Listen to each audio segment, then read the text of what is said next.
Good morning. It is Tuesday, February 13th, 2024.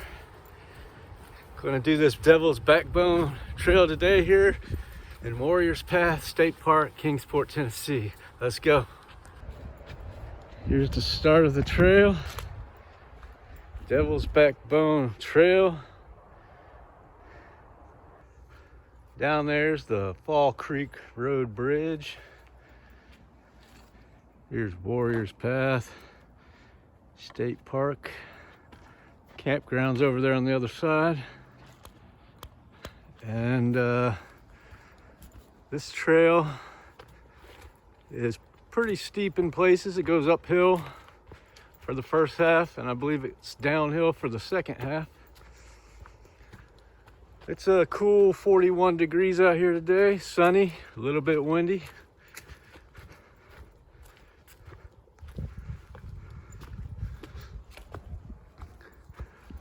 So here, we're gonna be headed way up there, so quite an elevation gain.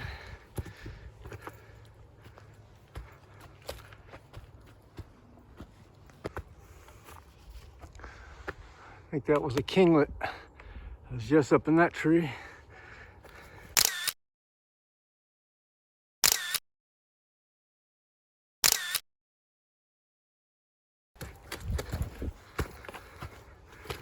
Still going uphill. You can see the golf course over there. So we're just about at the top here. Here's the Warriors Path golf course. And the path comes out on top right up here. There's a bench there if you want to sit down and rest after that climb.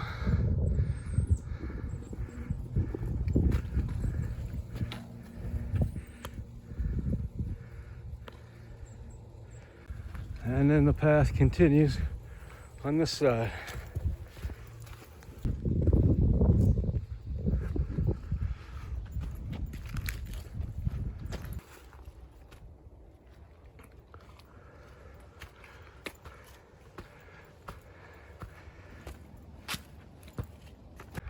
I think we're almost to the top. Some cliffs over here.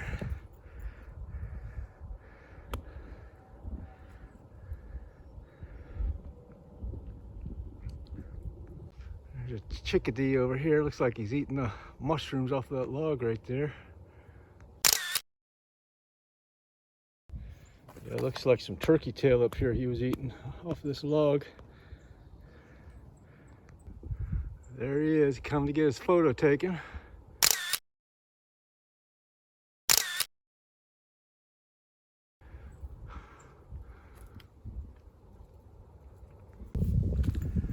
Let's see what kind of view we get off these rocks over here.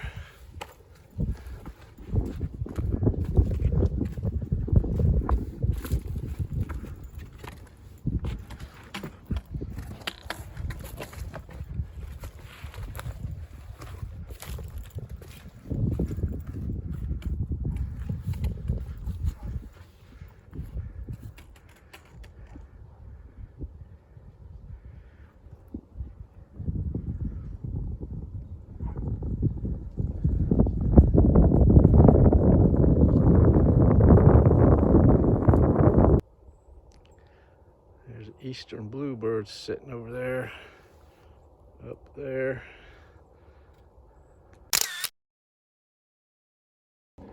There was a ruby-crowned kinglet right there. I got a little shot of him, but I don't think I got him very good. There's a nuthatch up here.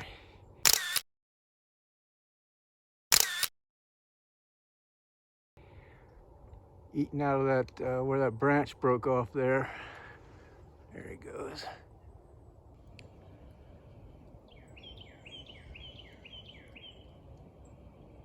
That sounds like a Carolina wren. Over in that direction.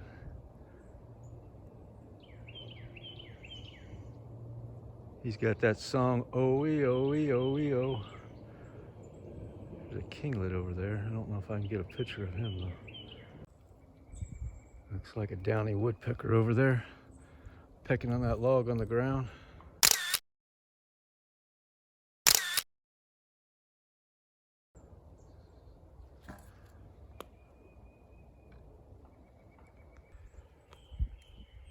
There's a lot of little birds right in here, picking mushrooms and stuff off these logs. Carolina chickadees, Carolina wrens, downy woodpecker. Saw some bluebirds over here. Quite a bit of bird activity right now. So now we're headed downhill. We're gonna get down right to the lake level there, all the way down. Looks like some pretty fresh deer tracks going down through here. Might see some deer.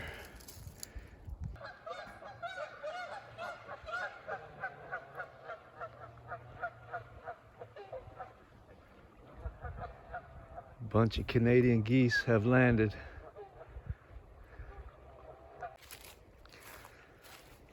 It sounded like a bunch of them, but it was only two.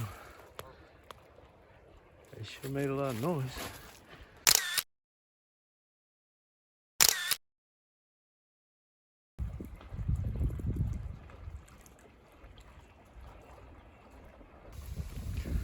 So we've made it to the bottom of the hill.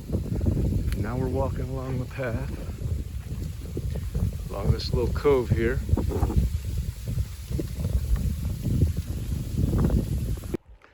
So right over there is where we came down the other day when I made that video and we saw those weird planes over the mountain bike trails.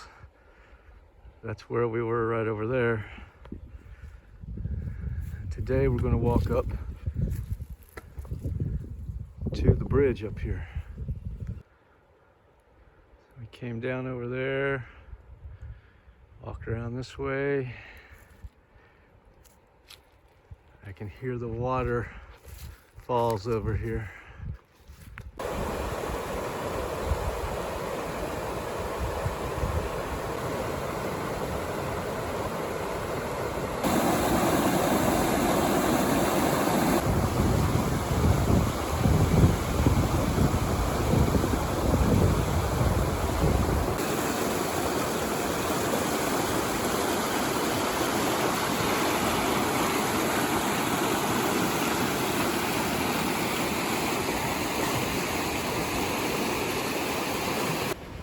Up ahead there is the bridge.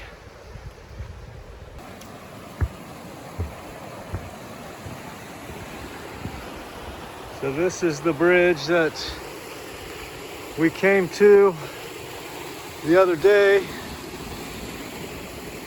when we did our Fall Creek loop hike. And we came from that direction up there, came around to this bridge, and we explored that house right there, the remains of it. A big old turkey vulture over here checking me out.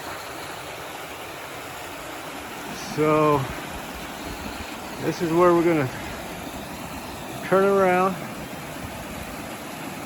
go back over the Devil's Backbone. Two deer up there. Right beyond that fallen log there, you can see, can't see their faces, but you can see their legs. Got a good view of Warriors Path State Park from up here. Down here are the campgrounds. And then you have Duck Island over there. You can see the old tennis courts on top of Duck Island. And beyond that, over this way is the boat ramp right over there.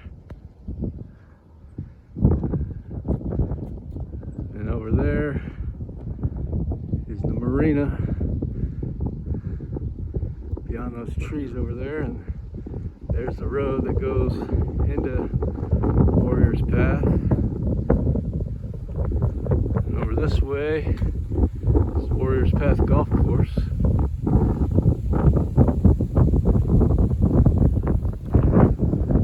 So this is the view from atop Devil's Backbone Trail. So the trail comes up through the golf course right up here. This is hole 5. It's a par 4.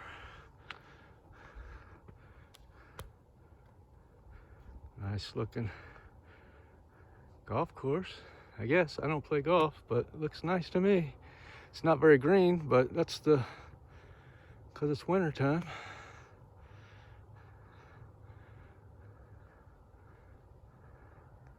That's gonna do it for this one. Thanks for hiking along. I'll check you later. Roger, over and out. Prejudice causes a man to form a conclusion, sometimes without any basis of fact or knowledge, and then to refuse to consider anything which does not support that conclusion. And in this way, prejudice is a complete barrier to the attainment of knowledge. It binds a man down to darkness and ignorance, and prevents the development of his mind in the highest and noblest directions. More than this, it also shuts him out from communion with the best minds and confines him to the dark and solitary cell of his own egotism. Prejudice is a shutting up of the mind against the entrance of new light, against the perception of more beauty, against the hearing of diviner music. The partisan clings to his little fleeting, flimsy opinion and thinks it the greatest thing in the world. He is so in love with his own conclusion, which is only a form of self-love, that he thinks all men ought to agree with him, and he regards men as more or less stupid who do not see as he sees, while he praises the good judgment of those who are one with him in his view. Such a man cannot have knowledge, cannot have truth. He is confined to the sphere of opinion, to his own self-created illusions, which is outside the realm of reality. He moves in a kind of self-infatuation which prevents him from seeing the commonest facts of life, while his own theories, usually more or less groundless, assume in his mind overpowering proportions. He finally imagines that there is but one side to everything, and that side is his own. There are at least two sides to everything, and it is who finds the truth in a matter who carefully examines both sides with all freedom from excitement and without any desire for the predominance of one side over another. In its divisions and controversies, the world at large is like two lawyers defending a case. The counsel for the prosecution presents all the facts which prove his side, while counsel for the defense presents all the facts which supports his contention, and each belittles or ignores or tries to reason away the facts of the other. The judge in the case, however, is like the impartial thinker among men. Having listened to all the evidence on both sides, he compares and sifts it out so as to form an impartial summing up in the cause of justice. Not that this universal partiality is a bad thing, nor, as in all other extremes, nature here reduces the oppositions of conflicting parties to a perfect balance. Moreover, it is a factor in evolution. It stimulates men to think who have not yet developed the power to rouse up vigorous thought at will, and it is a phase through which all men have to pass. But it is only byway, and a tangled, confused, and painful one, towards the great highway of truth. It is the area of which impartiality is the perfect round. The partisan sees a portion of the truth and thinks it the whole, but the impartial thinker sees the whole truth, which includes all sides. It is necessary that we seek truth in sections, as it were, until, having gathered up all the parts, we may piece them together and form the perfect circle. And the forming of such circle is the attainment of impartiality.